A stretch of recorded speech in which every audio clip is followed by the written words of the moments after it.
Jean suffered from scarlet fever at the age 15 in 1926.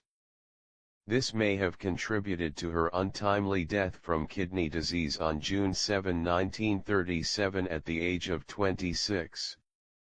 Production for Harlow's final film Saratoga, co-starring Clark Gable, was scheduled to begin filming in March 1937. However, production was delayed when she developed septicemia after a wisdom tooth extraction and had to be hospitalized. After she recovered, shooting began on April 22. On May 20, 1937, while shooting Saratoga, Harlow began to complain of illness. Her symptoms fatigue, nausea, water weight and abdominal pain did not seem very serious to her doctor, who believed she was suffering from cholecystitis and influenza. However, he was apparently unaware that Harlow had been ill during the previous year with a severe sunburn and influenza. Her friend and co-star Myrna Loy noticed Harlow's gray complexion, fatigue and weight gain.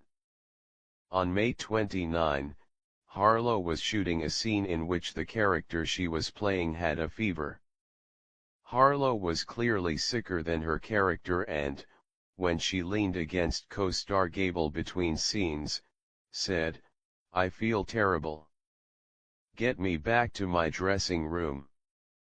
Harlow requested that the assistant director telephone William Powell, who left his own set to escort Harlow back home. On May 30, Powell checked on Harlow, and when he found her condition unimproved, recalled her mother from a holiday trip and summoned her doctor. Harlow's illnesses had delayed 3 previous films, Wife vs. Secretary, Susie, and Libeled Lady, so there was no great concern initially. On June 2, it was announced that Harlow was suffering from influenza. Dr. Ernest Fishbaugh, who had been called to Harlow's home to treat her, diagnosed her with an inflamed gallbladder. Harlow felt better on June 3 and co-workers expected her back on the set by Monday, June 7. Press reports were contradictory, with headlines like Jean Harlow seriously ill and Harlow past illness crisis. Clark Gable, who visited her during these days, later said that she was severely bloated and that he smelled urine on her breath when he kissed her, both signs of kidney failure. Dr. Leland Chapman, a colleague of Fishbaugh's called in to give a second opinion, recognized that she was not suffering from an inflamed gallbladder but was in the end stages of kidney failure. On June 6, Harlow said that she could not see Powell properly and could not tell how many fingers he was holding up. That evening Harlow was taken to Good Samaritan Hospital in Los Angeles, where she slipped into a coma. The next day at 11:37 in the morning, Harlow died in the hospital at the age of 26. In the doctor's press releases, the cause of death was given as cerebral edema, a complication of kidney failure. Hospital records mention uremia. For years rumors circulated about Harlow's death. Some claimed that her mother had refused to call a doctor because she was a Christian Scientist, or that Harlow herself had declined hospital treatment or surgery. There were also rumors that Harlow had died because of alcoholism, a botched abortion, overdieting, sunstroke, poisoning due to platinum hair dye or various venereal diseases. However, medical bulletins, hospital records and testimony of her relatives and friends prove it was kidney disease. From the onset of her illness, resting at home, Harlow had been attended by a doctor, 2 nurses visited her house and various equipment was brought from a nearby hospital. Yet it seems also true that Harlow's mother had barred some visitors, such as the MGM doctor, who later stated that she did so because she was a Christian Scientist. It has been suggested that she still wanted to control her daughter, but there is no evidence to support the allegation that she refused medical care for Harlow. Harlow's kidney failure could not have been cured in the 1930s.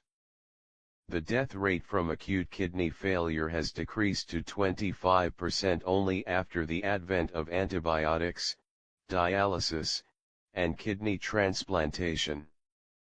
Harlow's gray complexion, recurring illnesses, and severe sunburn were signs of the disease, as her kidneys had been slowly failing and toxins accumulated in her body, exposing her to other illnesses and causing symptoms including swelling, fatigue, and lack of appetite.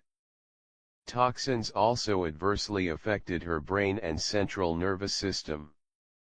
Speculation has suggested that Harlow suffered a post-streptococcal glomerulonephritis, following scarlet fever when she was young, which may have caused high blood pressure and ultimately kidney failure. News of Harlow's death spread quickly. Spencer Tracy wrote in his diary, "Jean Harlow died today. Grand Gal." One of the MGM writers later said, "The day baby died there wasn't one sound in the commissary for 3 hours." MGM closed on the day of her funeral on June 9. She was buried at Forest Lawn Memorial Park in Glendale, California, in the Great Mausoleum in a private room of multicolored marble which William Powell bought for $25,000. She was buried in the gown she wore in Libeled Lady, and in her hands she held a white gardenia and a note that Powell had written, "Good night, my dearest darling." There is a simple inscription on Harlow's grave, "Our baby." Spaces in the same room were reserved for Harlow's mother and for William Powell. Harlow's mother was buried there in 1958, but Powell remarried in 1940, and after his death in 1984 was cremated. His ashes were buried with his son at Desert Memorial Park in Cathedral City, California.